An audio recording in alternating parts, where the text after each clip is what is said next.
कई दशकों से ऐसा माना जाता आ रहा था कि पूरी धरती में टाइटेनोबोआ सा विकराल तथा घातक सांप ने इस धरती पर जन्म नहीं लिया। लगभग 14 मीटर का ये भीमकाय सांप आज के किसी भी जीवों को तो मारने की ताकत रखते थे, पर इस सर्प में इतनी भी क्षमता मौजूद थी कि इतिहास का सबसे खतरनाक शिकारी टायरानोसोरस रेक्स भी इसके आगे अपने घुटने टेक दे।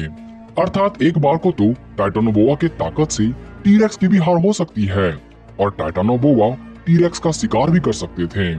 हालांकि ऐसा होना संभव इसलिए भी नहीं था क्योंकि जब टीरेक्स जैसे डायनासोर्स का इस धरती से अंत हुआ, तब टाइटेनोबोआ का इस धरती पर जन्म हुआ और इन्होंने करीब 1 करोड़ सालों तक इस धरती पर राज किया।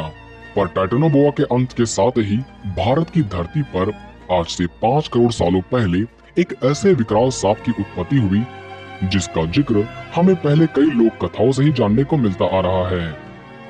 पर हाल ही में आईआईटी रुड़की की रिसर्च से यह जानकारी निकल पाई है कि समग्र विश्व का सबसे शक्तिशाली तथा विशाल सर्प कोई कोलंबिया या अमेज़न नदी के किनारे नहीं, बल्कि नर्मदा नदी के समीप यानी हमारे प्यारे भारत में पाया जाता था और इन्हें नाम दिया गया है वासुकी इंडिकस, जो न सिर्फ टाइटेनोबोआ से आकार में विशाल थे बल्कि ये अपने समय के एपेक्स प्रेडेटर हुआ करते थे।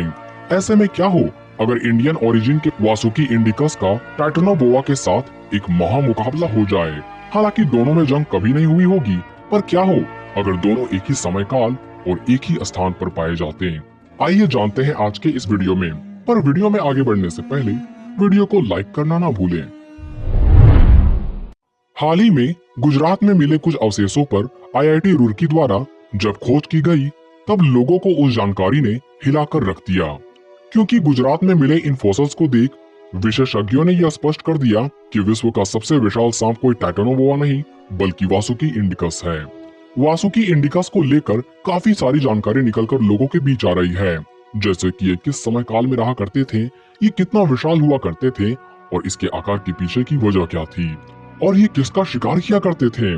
साथ ही इन जानकारियों के साथ हम इसकी ताकत को भी जानने की कोशिश करेंगे, लेकिन उससे पहले हमें ये कड़वी घूंट पीनी होगी कि ये खोज काफी पहले की जा सकती थी, पर अभी भी पैलियोंटोलॉजिकल एक्सप्लोरेशन पर हम उतना पैसा खर्च नहीं करते।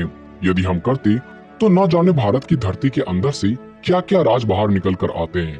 खैर, बात करें आज से 5 करोड़ साल पहले धरती के नक्शे की, तो ये कुछ ऐसा हुआ करते थे।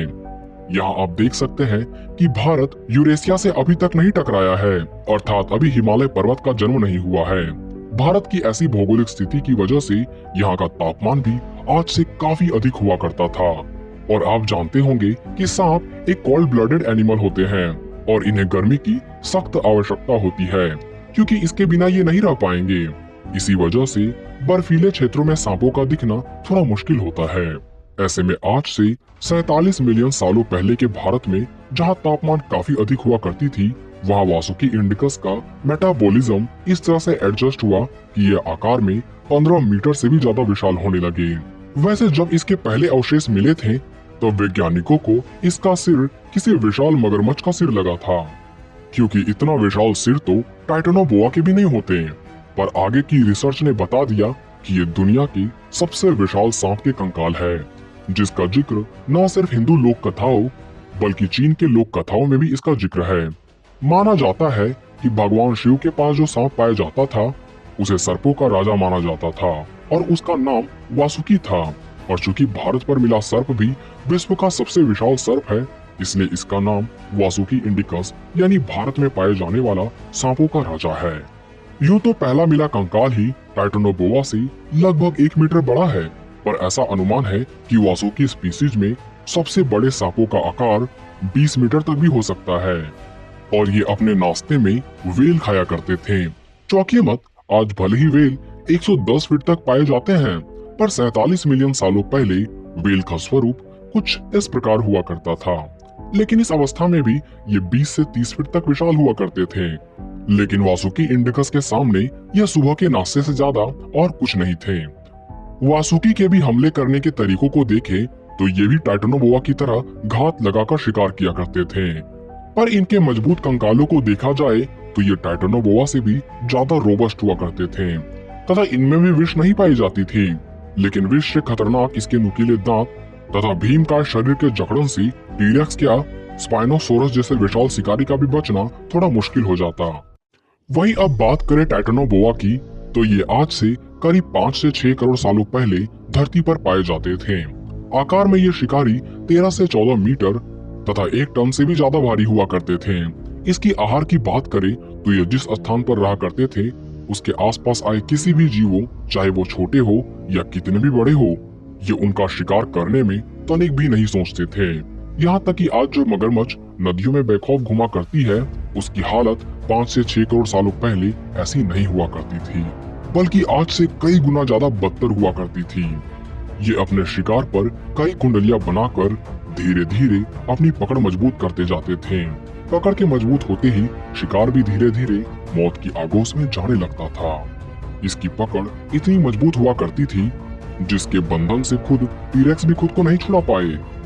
इसमें भी विष तो नहीं पाया जाता था, पर घात लगाकर शिकार करने में इसे महारत हासिल थी।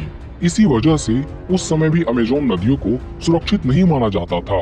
टाइटेनोबोआ विशाल तथा भारी भरकम तो थे ही, मगर इसकी फुर्ती में जरा भी कमी नहीं पाई जाती थी। और सबसे खास बात, इसका भूख आसानी से शांत नहीं होता था। इसलिए ये पेट भरा भी हो तो इसके सामने जाने की भूल न करे, क्योंकि ये हमला कर सकता है। पर क्या वासुकी इसके सामने जा पाएगा? बेशक इसका जवाब हाँ है। और इतना ही नहीं, दोनों की अगर लड़ाई होती तो वासुकी का बड़ा शरीर, बड़ा जबड़ा, मजबूत पसलियां इसी बात की तरफ इशारा करती है कि थोड़ी मेहनत ही सही, थोड़ा दर्द ही सही, पर काफी देरी की होने वाले दोनों के बीच में जंग में जीत द वासुकी इंडिकस की होती। खैर, इस पर आपकी राय अलग हो सकती है, जिसे आप हमारे कमेंट बॉक्स में लिख सकते हैं। तो उम्मीद है ये वीडियो आपको पसंद आया होगा। ऐसे ही वीडियो देखने के लिए हमारे चैनल से जुड़े रहें।